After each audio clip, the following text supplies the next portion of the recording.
Hi everybody, welcome to the NCHA Broke Spur World Finals, and we are here at the end of a very long road with a non-pro unofficial champion, Traci Burgess. Traci, congratulations. Thank you. Thank you. So what is it like for you coming here to the end of the road and you've got enough one where nobody can catch you statistically, mathematically, however you want to put it. What does that mean for you? It means the world. I mean, honestly, I never thought that I could even be in this position to even be in the top 5, much less leading it right now going into it. I've thought about running for the world for years, but I thought, no, I can't because I don't have enough horses, I don't have enough money. But it wasn't all about that. It was just about getting in here and going and achieving my goal. Well, and that's it. It's not just a commitment for time and being away from home, but it's a financial commitment. Yes. And obviously for a non-pro who's only riding your own horse, you're paying your own entry fees, that's all got to weigh on it a little bit. It does, and my goal every time I show is to just show my horse the best I can and to go win my entry fees back. Yeah, and hopefully pay for the next one. Yes, yes. So you're no stranger here. You've made the World Finals here before in some of the novice divisions. Obviously this year stepping it up to the non-pro now. Let's go back a little bit. At what did you start out hauling for this title, or at what point during the year did you say, you know what, we've got to go? Yeah, well, we started in January in Abilene, and I did okay there. And then when we went to the first show in Outback in Blue Ridge, and I won circuit champion there.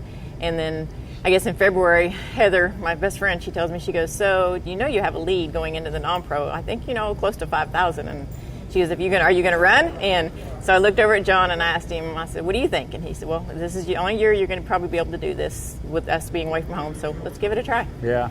And, you did it on 2 full brothers, Yes. PKR Big Mac and then Little Mac. You're going to show PKR Big Mac here at the finals? Yes. Yeah. What was that like for you? I mean, to have those 2 horses going down the road with you all year? Oh, it was amazing. I mean, Little Mac, Big Mac too, we've had both of them since we were 3.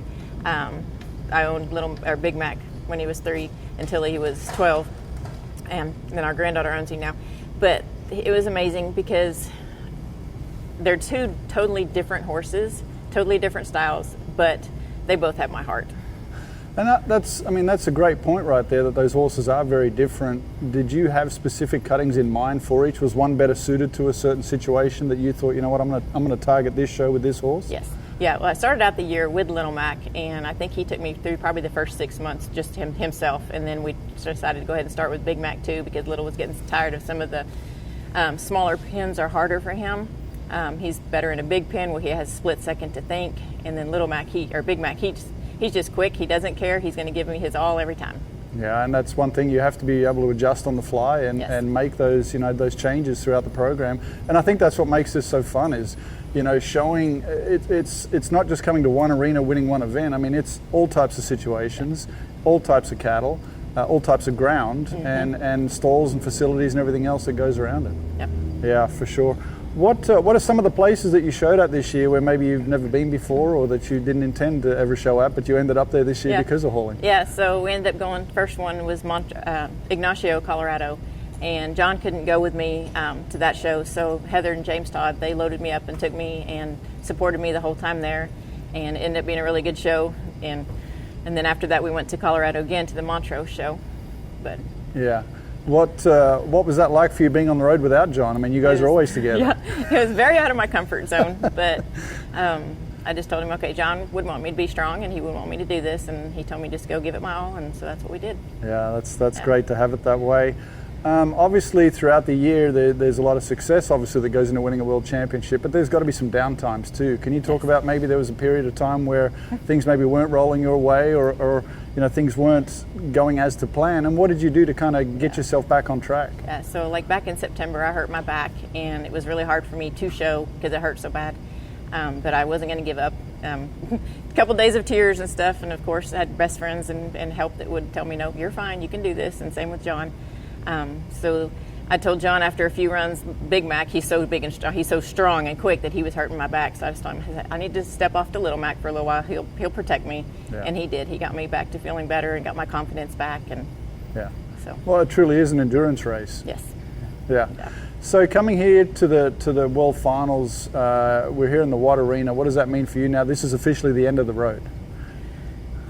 Oh, it's still surreal. It still hasn't even, I don't think, sunk in that I am going to be world champion yet. So I don't know really. I'm waiting for the official word. You've tallied up an official total of $85,175.59 this year. You're $31,681 ahead, and they can only win $30,000 here. So mathematically, you know, it's a done deal.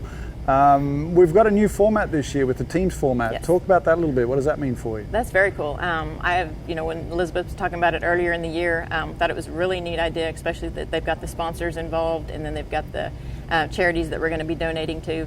So I really appreciate everything that people have done for that, and Elizabeth stepping up and taking care of all that. Well, there is a real camaraderie that goes along with making the World Finals. Yes, and I don't know all my teammates, so I'm hopefully going to be able to meet them in the next couple of days. Little and meet get and to know greet everybody. at the Bola Lounge. Yeah. No, that's definitely going to be fun. What's your mindset coming into the finals now with having that lead? Just go and relax, have fun, and enjoy everything, and enjoy your friends and the camaraderie of everything. Yeah.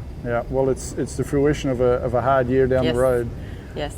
Yeah. Yes. What advice would you have for other people that are maybe considering hauling next year? Do it. If you want to do it, try it. And if you fail, it's okay. Try again. Great words there. Well, Traci, congratulations on an awesome year, and we're excited to watch you show here.